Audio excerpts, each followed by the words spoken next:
For as long as we've existed, we've lived alongside rivers. We build our cities on their banks, we drink their water, and yet we've always been fighting them. Flooding is just one of nature's most powerful forces, and the way we choose to deal with it, well, it says a lot about our relationship with the planet. And that really gets to the heart of what we're talking about today. When that water starts to rise, what do?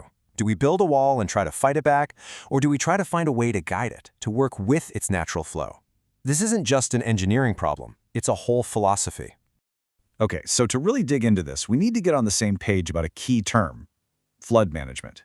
It's really just the official name for the whole collection of strategies we use to try and protect ourselves, our homes, and our cities from floods. And all of these strategies, they pretty much boil down to two completely different ways of thinking, two competing philosophies for how to handle a river's incredible power. On one side, you've got what's called hard engineering. This is all about controlling nature, usually with massive concrete structures. But on the other side, you have soft engineering, and this is a totally different take. It's all about working with nature's own systems. Really, it just comes down to one simple question: control or cooperation? So let's dive into that first philosophy, the path of control. This is the traditional way of doing things, using all of our construction muscle to try and force a river to do what we want. And when you think hard engineering, what's the first thing that comes to mind? For most people, it's probably this: the dam.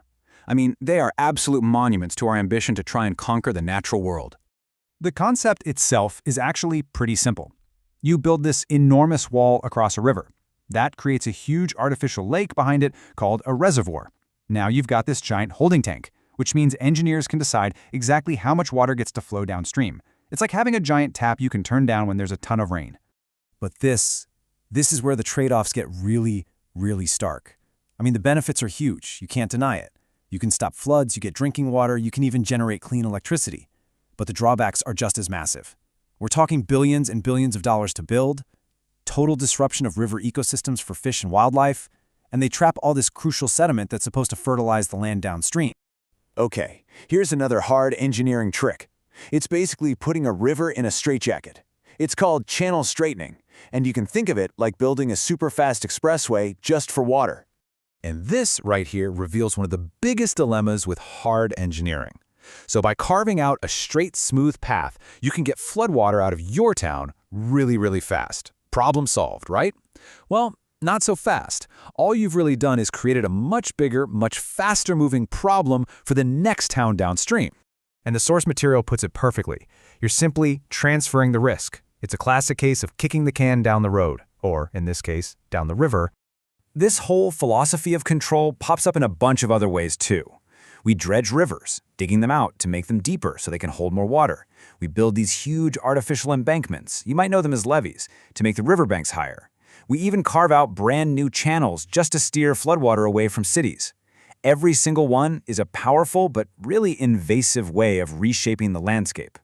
But what if fighting the river is the wrong approach entirely? What if we tried to work with it instead? And that brings us to our second philosophy, the path of nature, also known as soft engineering. So the first tool in the soft engineering toolbox might actually surprise you. Forget about concrete and steel for a minute. We're talking about planting trees. The technical term is afforestation. So how on earth does a forest stop a flood? Well, it acts like a giant natural sponge. The leaves on the trees catch a lot of the rain before it even hits the ground. Then their root systems help the soil just soak up way more water. What that does is dramatically slow down how fast all that water gets to the river, which lowers the flood peak and gives the river channel more time to handle the extra flow. It's pretty amazing.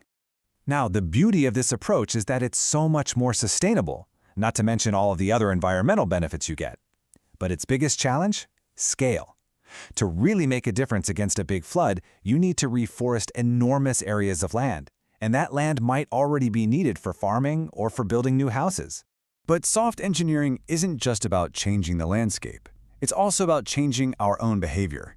And honestly, one of the most powerful tools we have is simply a good warning.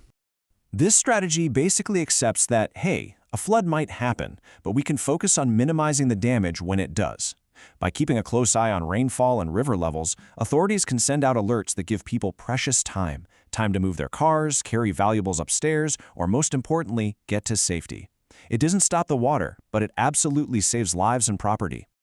Okay, so we've seen these two very different paths, right? The path of control and the path of nature. The billion-dollar question is, which one is actually better? Well, when you lay them out side by side like this, the differences become crystal clear. Hard engineering is almost always extremely expensive. It has a really high impact on the environment, and it's not always a sustainable long-term fix. On the other hand, soft engineering tends to be a lot cheaper, has a much lower environmental footprint, and is, by its very nature, more sustainable. But here's the crucial takeaway. There's no single magic bullet. There's no one-size-fits-all solution. Protecting a huge, dense city is going to require a very different toolkit than protecting a rural farm. In fact, a lot of the best solutions today actually try to blend both approaches, creating a hybrid system that's tailored for a very specific place. But as our climate continues to change, making extreme weather and massive floods more and more common, this choice is getting more urgent every year. It forces us to ask a really fundamental question. Is our future going to be one of building ever higher walls? Or is it one where we finally learn to make a little more room for the river? The answer to that is going to shape our world for generations.